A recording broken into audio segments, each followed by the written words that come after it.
Thank you. Thank you all.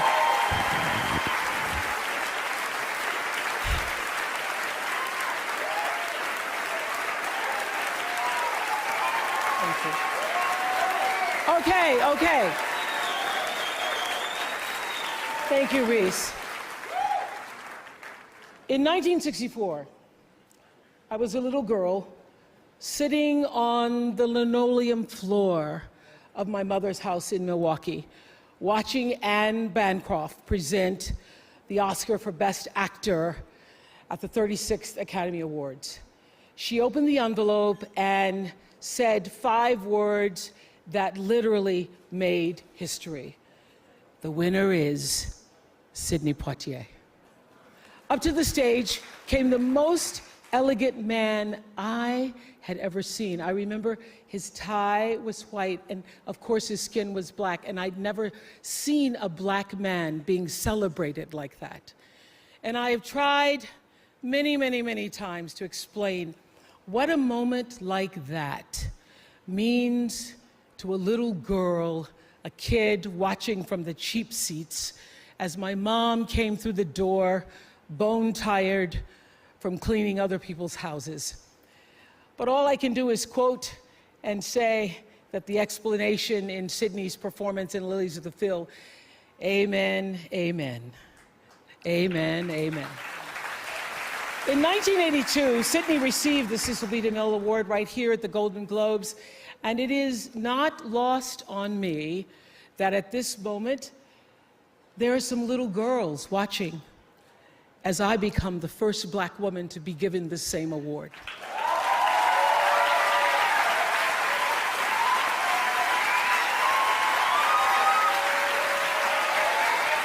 It is an honor. It is an honor, and it is a privilege to share the evening with all of them, and also with the incredible men and women who've inspired me, who've challenged me, who've sustained me, and made my journey to this stage possible. Dennis Swanson, who took a chance on me for AM Chicago. Quincy Jones, who saw me on that show and said to Steven Spielberg, yes, she is Sophia in The Color Purple. Gail, who's been the definition of what a friend is, and Stedman, who's been my rock, just a few to name. I'd like to thank the Hollywood Foreign Press Association, because we all know that the press is under siege these days. But we also know that it is the insatiable dedication to uncovering the absolute truth that keeps us from turning a blind eye to corruption and to injustice, to tyrants and victims and secrets and lies. I want to say that I value the press more than ever before as we try to navigate these complicated times, which brings me to this. What I know for sure is that speaking your truth is the most powerful tool we all have.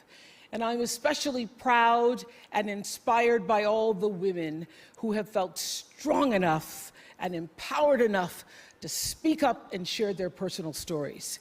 Each of us in this room are celebrated because of the stories that we tell. And this year, we became the story. But it's not just a story affecting the entertainment industry. It's one that transcends any culture, geography, race, religion, politics, or workplace.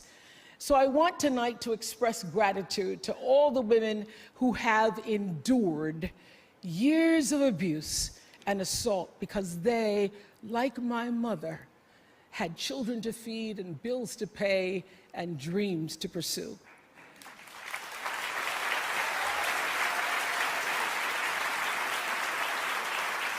They're the women whose names we'll never know. They are domestic workers and farm workers.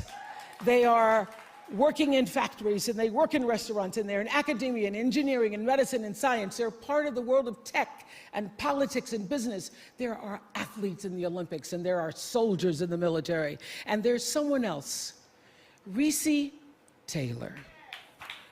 A name I know, and I think you should know too. In 1944, Reese Taylor was a young wife and a mother. She was just walking home from a church service she'd attended in Abbeville, Alabama, when she was abducted by 6 armed white men, raped and left blindfolded by the side of the road, coming home from church. They threatened to kill her if she ever told anyone.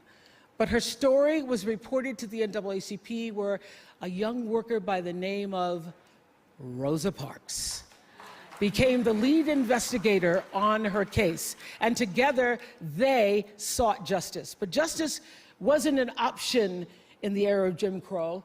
The men who tried to destroy her were never persecuted. Reese Taylor died 10 days ago, just shy of her 98th birthday. She lived, as we all have lived, too many years in a culture broken by brutally powerful men. For too long, women have not been heard or believed if they dared to speak their truth to the power of those men. But their time is up.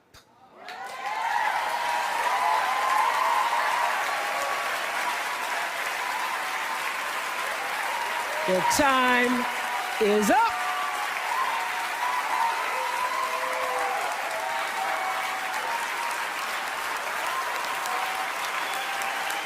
Their time is up.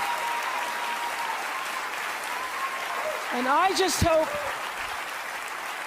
hope that Reese Taylor died knowing that her truth, like the truth of so many other women who were tormented in those years, and even now tormented, goes marching on.